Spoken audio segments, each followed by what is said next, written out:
السلام علیکم class 10th۔ آج کا ہمارا ٹاپک ہے نظم آدمی نامہ۔ آدمی نامہ نظم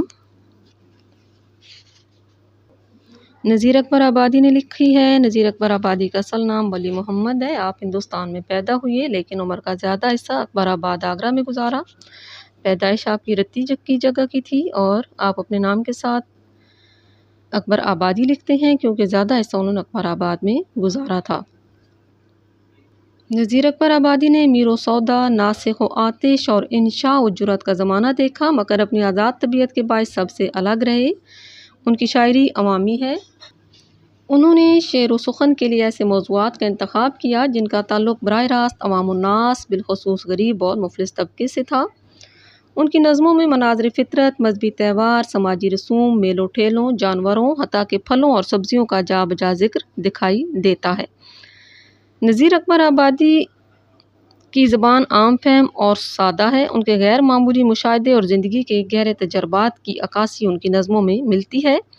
ان کی شاعری کا کلیات اردو ادب میں بڑی اہمیت رکھتا ہے۔ نظم ہے جی ہمارے پاس آدمی نامہ۔ اس کے تدریسی مقاصد ہیں طلباء کو نذیر اکبر آبادی کی عوام دوست فکر سے روشناس کرنا، سماجی ناانصافی، امیر غریب کی تفریق کا شعور دینا، نذیر اکبر آبادی کی عوامی شاعری اور ان کے موضوعات پر روشنی ڈالنا، مجازی مرسل اور کنایہ کا تصور واضح کرنا۔ جی پہلا بند ہے اس کا: دنیا میں بادشاہ ہے سو ہے وہ بھی آدمی، اور مفلس و گدھا ہے سو ہے وہ بھی آدمی، زردار بے نوا ہے سو ہے وہ بھی آدمی، نعمت جو کھا رہا ہے سو ہے وہ بھی آدمی، ٹکڑے جو مانگتا ہے سو ہے وہ بھی آدمی، ابدال و کتب و غوث و ولی آدمی ہوئے، منکر بھی آدمی ہوئے اور کفر کے بھرے، کیا کیا کرشمے کشف و کرامات کے کیے، حتیٰ کہ اپنے زہد و ریاضت کے زور سے خالق سے جا ملا ہے سو ہے وہ بھی آدمی،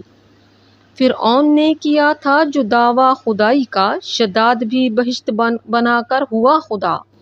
نمرود بھی خدا ہی کہاتا تھا برملا، یہ بات ہے سمجھنے کی آگے کہوں میں کیا،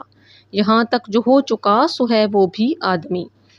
یاں آدمی پہ جان کو وارے ہے آدمی،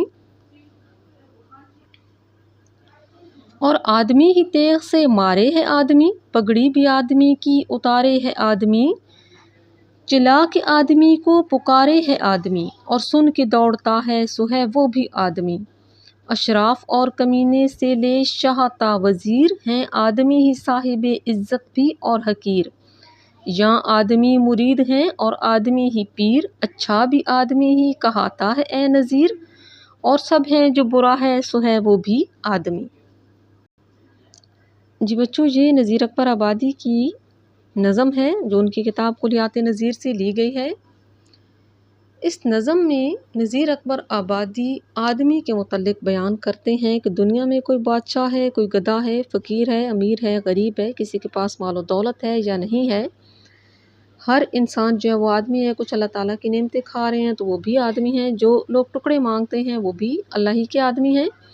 دنیا میں جو ابدال و کتب غوث ولی ہوئی ہیں وہ بھی آدمی ہیں، جو اللہ کے منکر ہوئی ہیں، جو کفر سے بھرے ہیں وہ بھی آدمی ہیں، جو لوگ کرامات و کشف کے کرشمے دکھا رہے ہیں وہ بھی آدمی ہیں، جو لوگ اللہ کی بندگی، پرہیزگاری اور ریاضت میں مصروف ہیں وہ بھی آدمی ہیں، جو اپنے اللہ تعالیٰ کو پا لیتے ہیں وہ بھی آدمی ہیں، اور جو فرعون، شداد، نمرود خدائی کا دعویٰ کرتے رہے ہیں، بہشت بناتے رہے ہیں، تھے تو وہ بھی حقیقت میں آدمی ہی، لیکن یہ بات ہر کسی کے سمجھنے کی ہے۔ میں اب خود سے کیا کہہ سکتا ہوں، جہاں تک ہمارے دور تک جو لوگ ہم سے پہلے گزرے ہیں وہ بھی آدمی ہی کے روپ میں تھے۔ آدمی ہی آدمی کے لیے قربانیاں دیتے ہیں، آدمی ہی آدمی پہ جان وارتے ہیں، آدمی ہی آدمی کو تلوار سے مارتے ہیں، آدمی ہی آدمی کی پگڑیاں اتارتے ہیں، آدمی ہی آدمی کو برے الفاظ و القاب سے چیخ چیخ کر پکارتے ہیں، اور کسی کی چیخ و پکار سن کر جو بچانے والے ہوتے ہیں وہ بھی آدمی ہی ہوتے ہیں جو مدد کے لیے دوڑتے ہیں۔ دنیا میں شریف بھی آدمی ہوتے ہیں، کمینے بھی آدمی ہوتے ہیں، بادشاہ بھی آدمی ہیں، وزیر بھی آدمی ہیں، صاحب عزت بھی آدمی ہوتے ہیں، اور حقیر و گھٹیا لوگ بھی آدمی ہی ہوتے ہیں، پیر بھی آدمی ہے، مرید بھی آدمی ہے، ہر بندہ آدمی ہی کہلاتا ہے، جو اچھا ہے وہ بھی آدمی ہے، جو برا ہے وہ بھی آدمی ہے، لیکن جو برا ہے اس کو کہہ دیتے ہیں کہ سب سے برا ہے، لیکن ہے وہ آدمی ہی کے روپ میں۔ بچوں یہ ہمارے پاس نظم ہے، اس نظم کا مرکزی خیال اور خلاصہ آپ نے اپنی کاپی پر لکھنا بھی ہے اور اپنی کاپی پر یاد بھی کرنا ہے۔ کل سے انشاءاللہ ہم اس نظم کے الگ الگ بند کی تشریح شروع کریں گے اور ساتھ مشکل الفاظ کے معنی بھی دیکھیں گے۔ آپ کا بہت شکریہ۔